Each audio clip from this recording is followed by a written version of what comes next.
From CBS News Bay Area, this is the Evening Edition. Live from the CBS studios in San Francisco on this Saturday night, I'm Brian Hackney. And I'm Andrea Nakano. It's a first alert weather day. We are going to get a check on that in just a second. But first, we want to take you to a developing story in San Francisco. One of the largest power outages on record now underway in San Francisco. More than 130,000 PG&E customers are without electricity tonight throughout about half the city.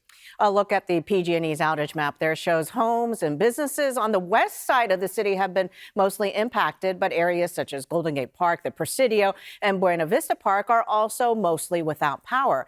And this is a time lapse of our camera on the Mark Hopkins Tower in downtown. It is facing west and entire buildings are in the dark as the sun goes down. We'll now go to Brad Hamilton, who is live in downtown San Francisco with the latest. Brad.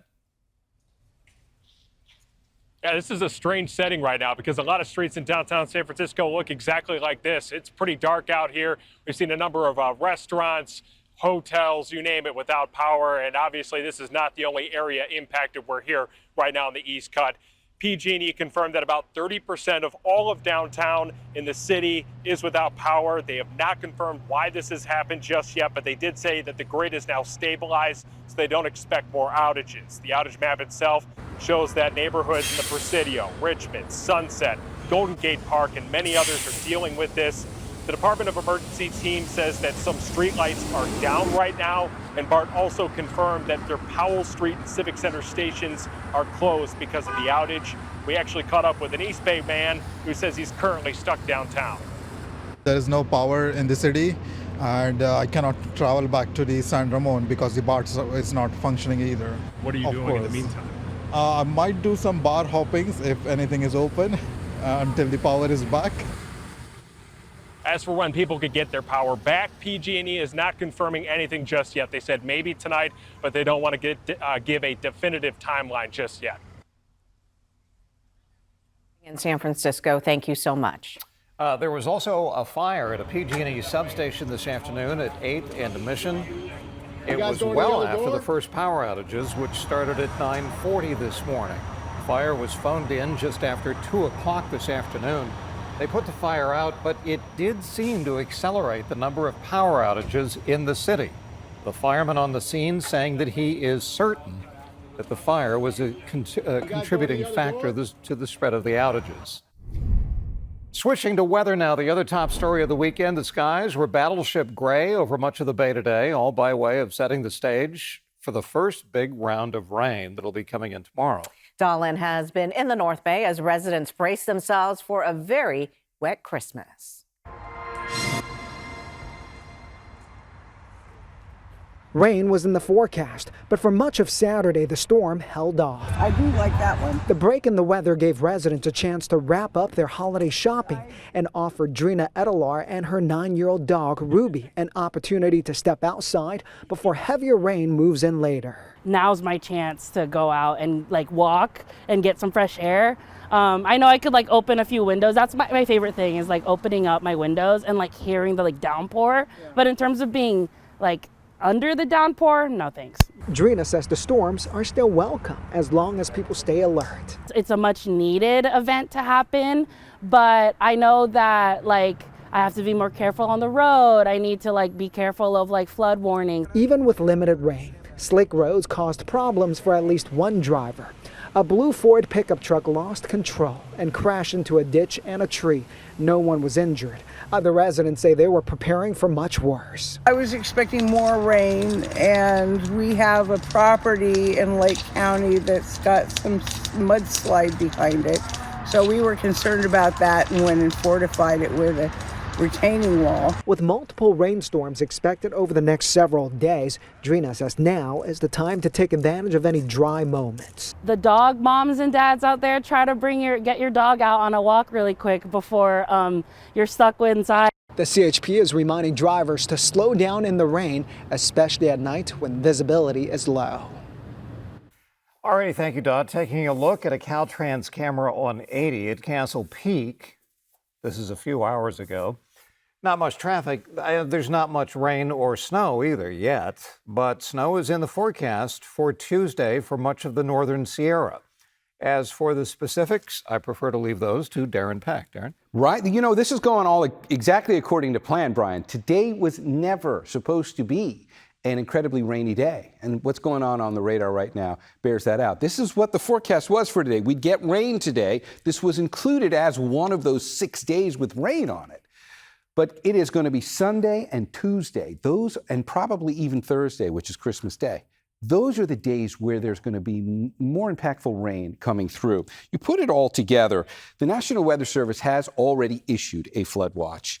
Not equally for everybody. It's for the North Bay valleys, and that started today. It's not going to be allowed to expire until we get to Monday night. Let's put some details on that. Flood watch goes till Monday at 9 o'clock. This is going to be for small streams and creeks, ponding of water on roadways. We're not terribly concerned about the Russian River, but look what's coming over the next few days. This is not taken into account today.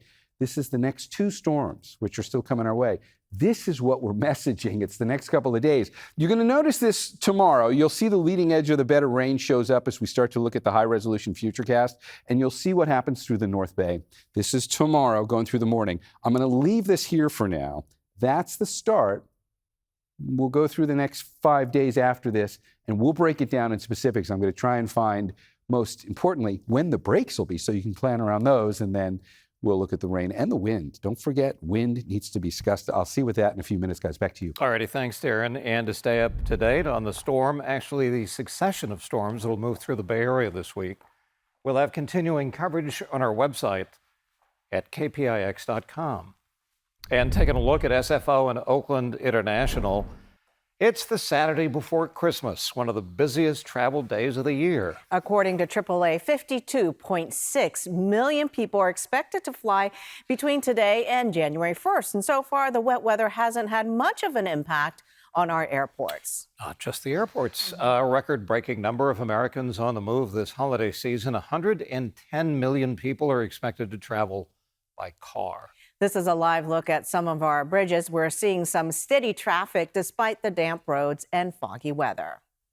Well, it has been a very busy Saturday, and we're also following some developing news out of San Francisco. A standoff between police and a suspect believed to be armed continues in one of the city's biggest and busiest hotels. It has been going on for about 6 hours now.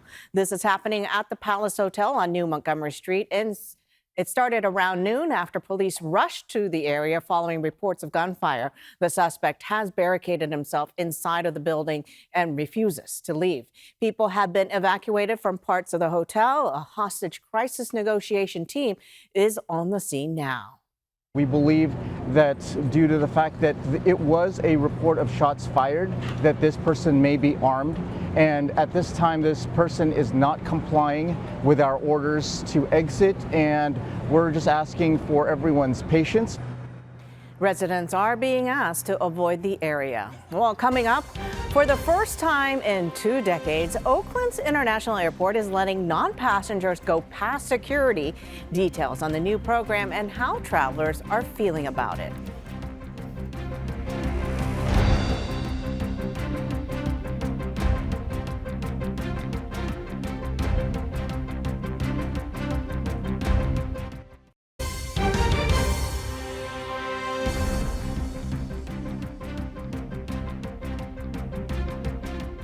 Before 9/11, airports had more lenient rules. People were able to go to the terminal without a ticket to say goodbye to loved ones or greet them as their plane landed. Now the Oakland airport is trying to bring that back in time for the holidays. While some welcome the change, some worry it comes with a risk.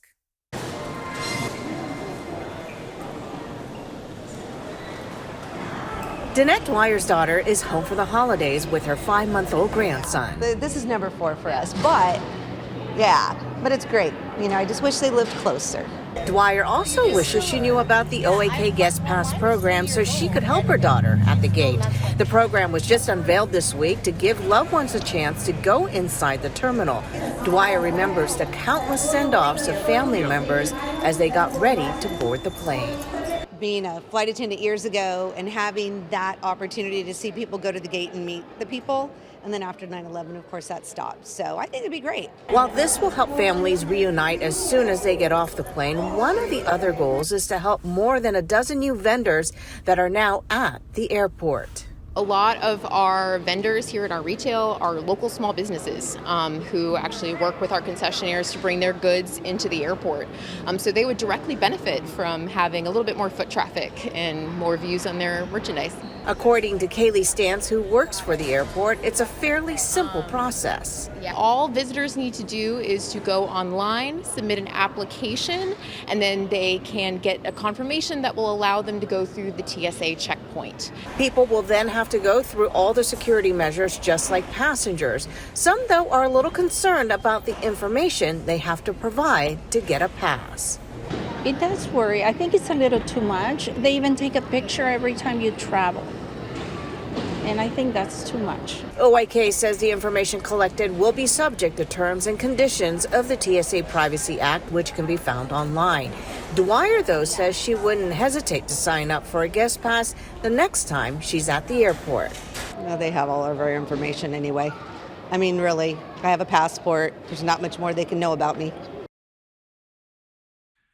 All right, a little perspective on the next 5 days of rain I think will be helpful to start this discussion on what's coming our way. This is Live Radar. You can see most of the rains up in the northern third of the state, but I'm going to play you from now into Christmas Eve because I want you to see what the nature of this rain is going to be like. It's almost going to be like there's a hose pointed at California and then somebody lets go of that hose. And watch it just kind of wiggle around. You see that line of rain? Goes back up to the north, comes back down to the south. This is what it looks like when you've got an atmospheric river as a component of your storm. It's that very narrow ribbon, that little hose that was pointed at us to start. Stays in the North Bay most of Sunday, and then kind of gets dropped down to the south, and then all of a sudden gets whipped back up to the north again. And then the main brunt of the storm comes in after that on Christmas Eve into Christmas Day. That's the general gist of what we're going to look at here in terms of trying to really sort through the details of timing. Let's try and bring this down to scale. Let's take a look at the futurecast in terms of the depiction on this. First up, tomorrow. So here's what your Sunday is going to be like. We're going to see most of the rain kind of pick up in the North Bay as we go through the morning hours. Take a look at the time frame there. This is 9 a.m. This is the start of that hose pointed up at the North Bay tomorrow. And that hose then is going to drift south once it's done with the North Bay, but that's not going to happen until we get into the afternoon or evening. That right there is one of the more impressive time frames for rain tomorrow. That's Sunday in the afternoon, and again, it's in the North Bay. But that line's coming south. And then by the time we get here to about 7 o'clock, it's coming right through the city, the major population center. For the majority of us, this will be one of the more impressive times of the day. You will have had light rain on and off throughout the day tomorrow. But this is when the heavier rain's going to pick up. It's probably the main point for Sunday. Plenty of breaks when you are not getting rained on tomorrow. But there's always going to be this next chance and this next line of rain waiting to come through. By the way, South Bay is going to then get it late tomorrow night into Monday morning. And it'll stay down there through the overnight hours. Then the hose redevelops and goes back north.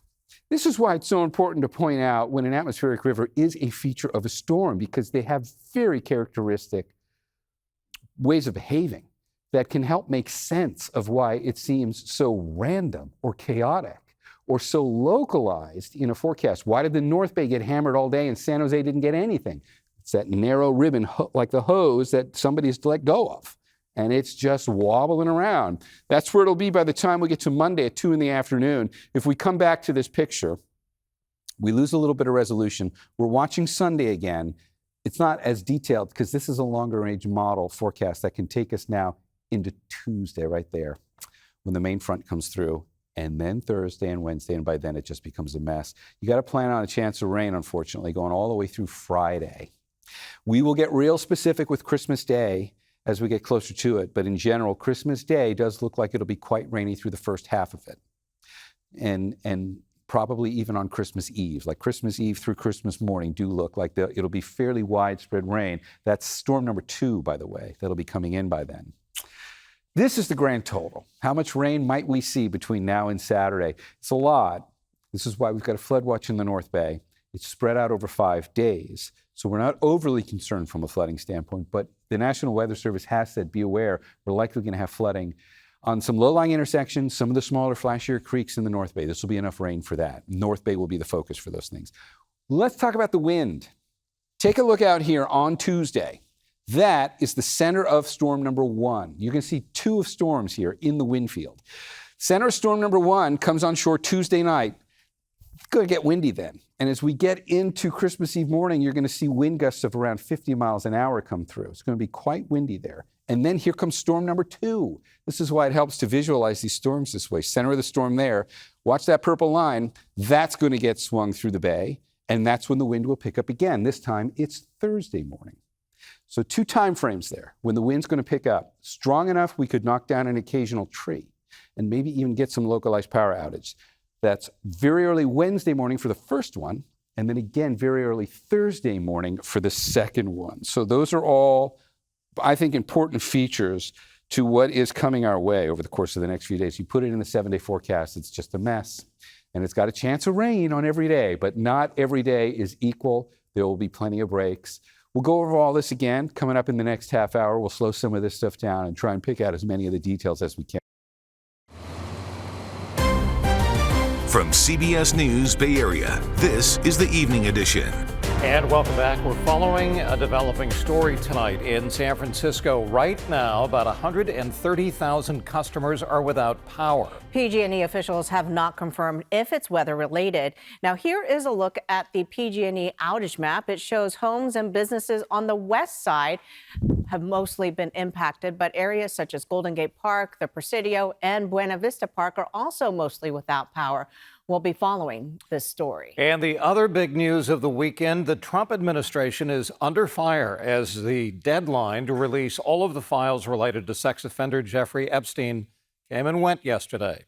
The Justice Department has released some of those files and some of those documents, but hundreds of pages were fully redacted.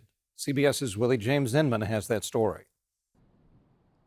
The Trump administration is facing scrutiny over the Justice Department's handling of the release of files related to convicted sex offender Jeffrey Epstein. Thousands of records were made public for Friday's deadline, but the DOJ did not release all documents as required by law. Hundreds of pages were completely redacted, prompting concern from both lawmakers and Epstein survivors. And a lot of effort and money and time put into redactions, not to protect victims, but to protect people in power. What we need is a clear timeline of when the rest of the documents will be released and an explanation for why they did not release all of them today. But in a statement Friday, the White House insisted that by releasing the files, the Trump administration is the most transparent in history. And it's a hoax. The whole thing is a hoax.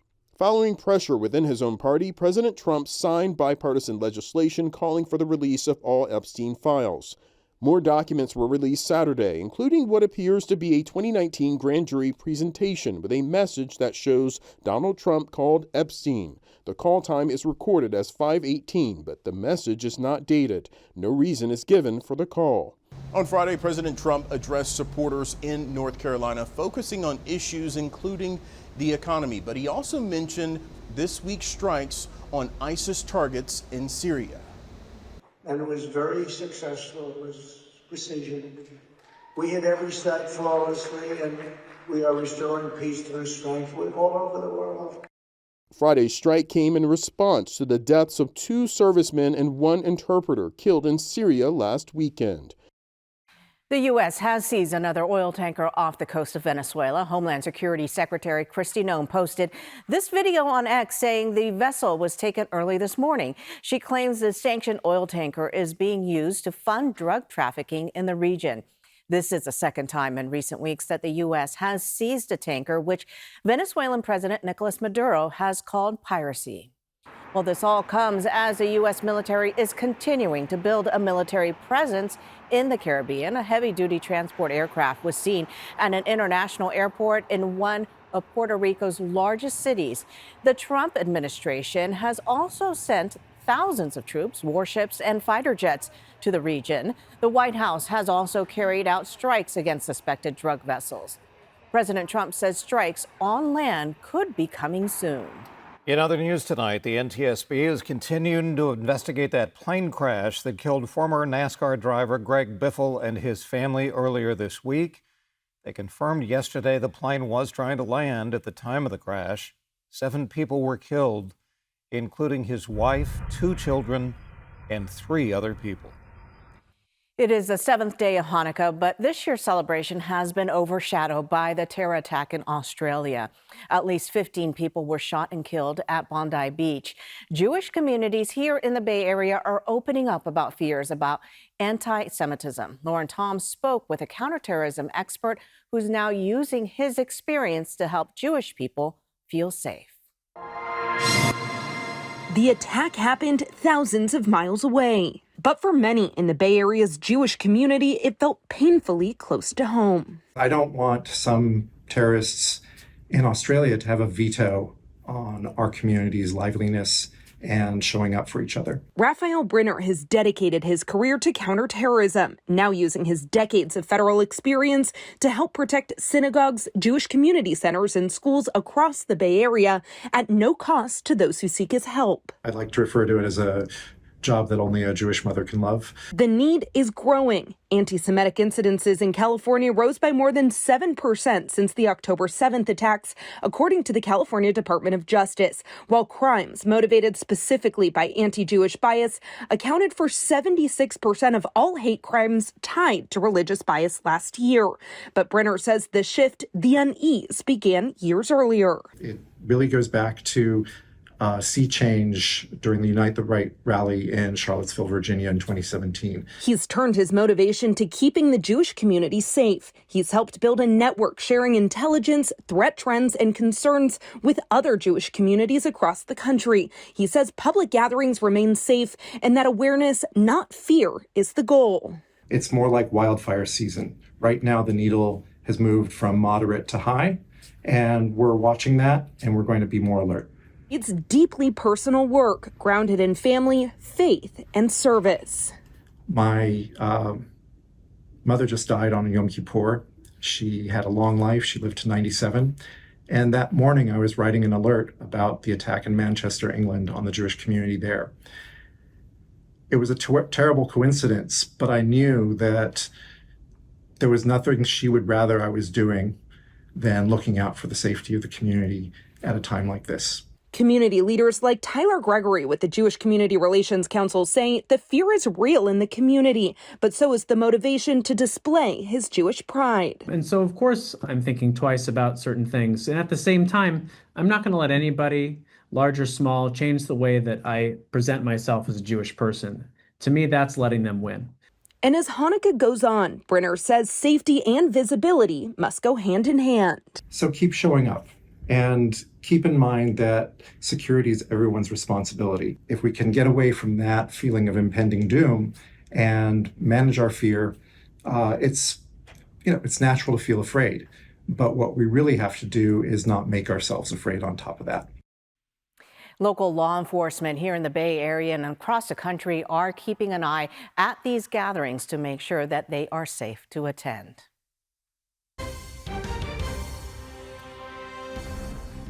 And coming up, 3 public schools in Vallejo are shutting down because of a massive budget deficit. We'll focus on the schools being impacted when we come back.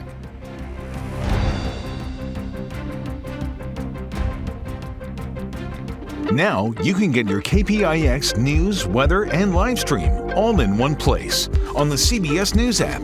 Download it free today.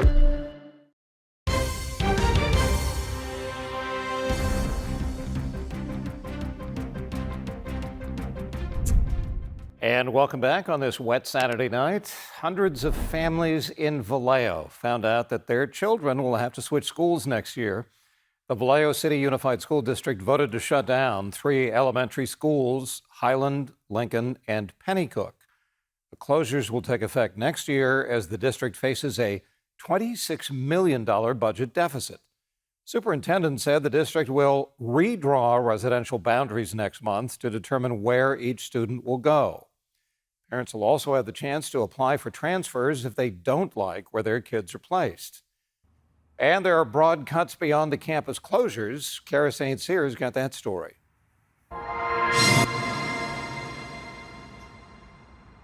You ready? Alrighty, sister. This will be the last school year Sandra Cruz picks her daughter up from Lincoln Elementary. You build family with your school, your kid get used to it, and then you have to rip them from that. Vallejo City Unified School District officials unanimously voted Wednesday to close Lincoln, along with Pennycook and Highland Elementary. The closures will affect at least 1,000 students and more than 100 staff members. It breaks my heart. Cruz, whose daughter needs special speech classes, is concerned. I feel like they're closing the wrong schools. Superintendent Ruban Fernandez says the closures were necessary to keep the district afloat. We've been in decline for many, many years. A district that was once over 20,000 students is under 10,000. Declining enrollment is contributing to a projected budget deficit of about $26 million. The district closed 2 other schools and cut 75 staff positions earlier this year. And Wednesday night, officials took action to eliminate more than 200 positions for next school year. It's stressful for everyone. Kevin Steele, president of the Vallejo Education Association, says they're hoping to place teachers impacted by the 3 elementary school closures at other schools. We've been working on this since August, maybe a little bit before August. So we have known that this was coming. But concerned parents like Cruz hope next year will be more stable. It'd be nice to be heard, to be listened to, because I really do feel like they're falling, like all of our pleas are falling on deaf ears. Coming up in the First Alert forecast, we're going to take a look ahead at the next 3 days of rain. It's almost like somebody's going to point a fire hose at California and then let go, and just let the hose whip around aimlessly for a couple of days. There's also some wind we need to talk about from this, particularly Wednesday and Thursday morning, kind of big days. Forecast on all that's coming up after the break.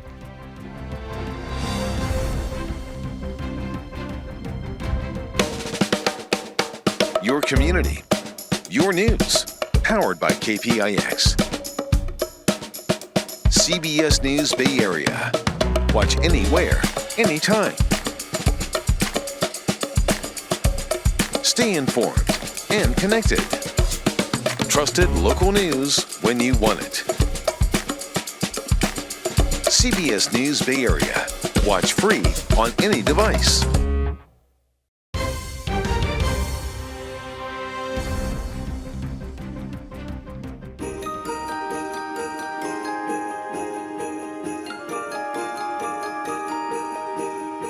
And tonight's Holiday Light Spectacular takes us to the peninsula. Filoli Gardens has more than 350,000 individual light bulbs with lights stretching more than 28 miles. And if you haven't seen it before, Brad Hamilton will show it to you now. It's the most wonderful time of the year at one of the most serene landscapes in the Bay Area. The holidays at Filoli Historic House and World-Class Garden. The venue, full of history and opulence, turns into a magical winter wonderland. He's no Grinch, but for Jim Salyards, Associate Director of Horticulture Initiatives, the holidays are no time to sit back and relax. Holidays for me is a lot of work, but it's one of the most rewarding things that the team here does. This year's overarching theme, Maximalist Dreams, giving a nod to the past, mixing a gilded age with a little bit of nostalgia. That's just indoors. In the courtyard, as you enter the house, we have our bubble theme. We have these iridescent ornaments in different sizes on all the trees as you walk to the front of the house. It's these details that help make special memories for visitors. A dazzling display that has become an annual tradition for family and friends. We've been coming here for a long time, not only for the outside stuff, but historically, the inside of the home was the one that was all decorated, and it was a giant interior market, and our kids used to come, and my daughter would perform here every Christmas singing with the school choirs, and so it's sort of been part of our Christmas tradition for a long time to spend at least some time at Filoli. A tradition that spans generations. I brought my mom, so I have this wonderful memory of bringing my mom here, her bringing us here. 31 years of coming here. Though the theme changes year to year, some attractions have become iconic. We have what's become a bit of a tradition, which is our big moon that hangs in the ULA. That is a great photo spot. Here. Demon Hunter face. There. Memories made one shutter click at a time. Our goal is that when people leave here, they feel a bit more relaxed, a bit more peace in their life, and inspired. Inspired to take a moment, making memories filled with lights and love. And you can join us Christmas Eve and Christmas night for our Holiday Light Special. We'll share some of the best light displays from across the Bay Area. Special airs on KPIX and streams on the free CBS News app. Andrea? Well, the city of Oakland is spreading some holiday cheer. This weekend, several families made their way to City Hall for the mayor's annual toy drive, where kids not only got a chance to snag the toys they wanted, but also met Mayor Barbara Lee and Santa Claus himself. And also happening in the city, the Oakland Black Firefighters Association gave away food baskets to families this morning at Allen Temple Baptist Church. Volunteers made the holidays a little bit brighter as they unloaded groceries from the truck. The annual event feeds about 3,000 people each year. All right, let's take a look at this rain coming our way. Live radar on the map right now shows you most of the rain is still, for the most part, up in the northern third of the state. But let's look at the next 2 days. Keep your eye on the big picture. You're going to watch how the rain's going to behave. It's almost going to be like somebody points a hose at the state of California and then drops the hose and just lets it kind of waffle around any way it wants. Look how it goes south, and then look how it goes right back up north again. This is what it looks like when systems are being driven in by an atmospheric river component to them, those narrow little ribbons of high concentrations of water vapor, which can wobble around willy-nilly. It changes the entire forecast. But we're close enough to this now, we're getting a good idea on how it's going to play out. And that was only one small part of the next 5 days. There are 2 separate storms coming. You just saw part of the first one. There are 2 separate storms that are going to be coming our way over the next couple of days. And sorting out the details on that's going to be crucial. By the way, with enough rain, the National Weather Service has put a flood watch up there. That's the North Bay. And that stays in effect at this point until we get into the early part of this week. In fact, let's start this story there and put a little more detail on that. Flood watch goes until Monday night at 4 o'clock. It'll probably have to be extended. It's focused primarily on the North Bay. Look at all the communities up there. You'll see the rainfall totals here in 1 second. Let's start at the beginning. Here's the rain, primarily looking at Sunday, and you'll see why Sunday morning we're going to see some pretty good rain focused on the North Bay. There's a good example right there. That gets us into the early morning hours on Sunday, and this is when that little narrow ribbon is pointed primarily at the North Bay. And you can see it just keeps going into the same location. Then we get into Sunday afternoon, and it's going to start shifting south. Watch that front now. Comes down to the Golden Gate, and now we're seeing it past that threshold. It's leaving the North Bay, and it's going to get everybody else. But it'll weaken as it does that. Showers will move down over the peninsula and South Bay and get hung up there. This was where that hose goes down to its farthest south extent. And then it's going to wobble and waffle back up to the north again going into Monday. Let's pick that story up right there if we want to go long range. This is still the first of 2 storms. Monday afternoon, we're seeing the rain kind of confined up through the northern part of the bay, and we'll bring this back to that time frame. There goes the Sunday slide, gets down to the South Bay. This we saw already. Let's bring it back up to that Monday time frame there. And now you can see what the rain looks like as we go from Monday into Tuesday. Comes on shore in a slightly more organized way. This is when it's going to get windy. Tuesday, taking us into Tuesday night into early Wednesday morning, is when we notice the wind pick up, maybe 40 to 50 mile an hour gusts. Now, you might not have been able to tell from looking at this, but that's a totally separate storm that's coming in on Christmas morning.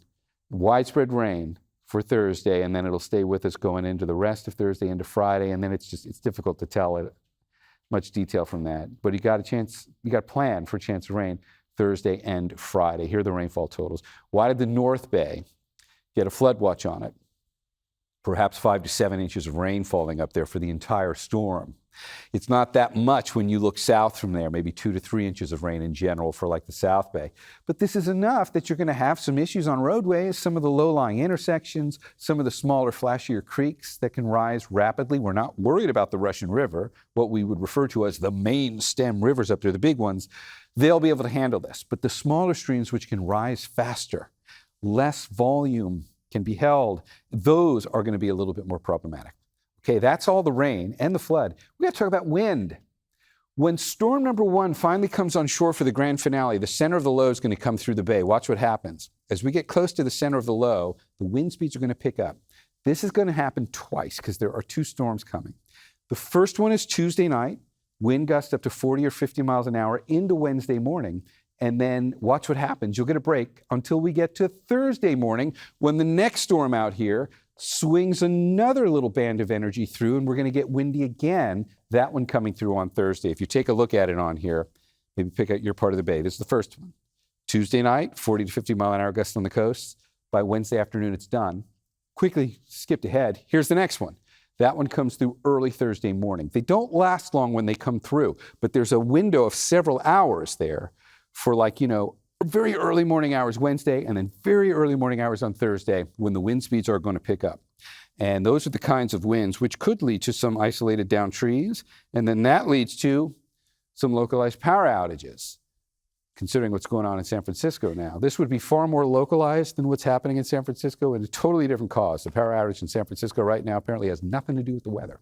And that is a developing story still getting uncovered. All right, there's the 7-day forecast. We get a nice little break at the end of it. It's going to stay rainy all the way through Friday. All right, guys, back to you.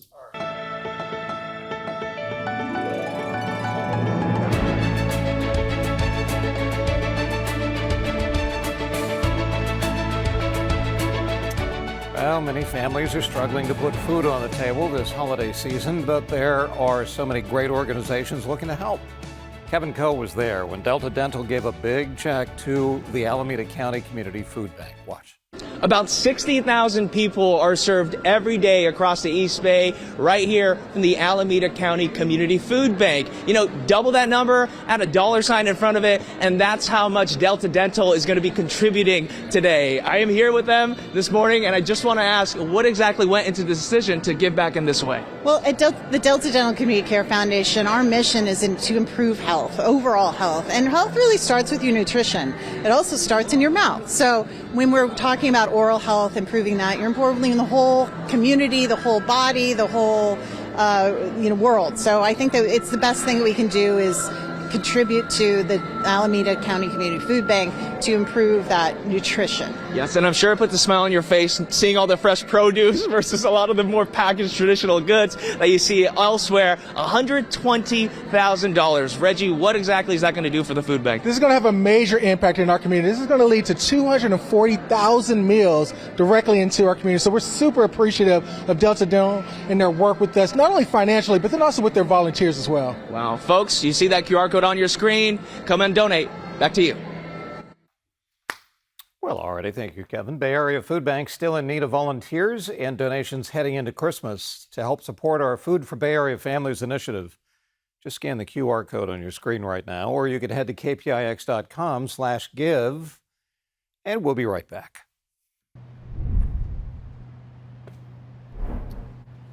And we are still keeping an eye on our top stories for this evening. Much of San Francisco still in the dark because of a power outage that is impacting 130,000 of PG&E's customers in areas including the Presidio, the Golden Gate Park, Chinatown, and much of downtown are affected. PG&E says they're working to resolve the issue, but they do not have a time yet as to when they will get power back on.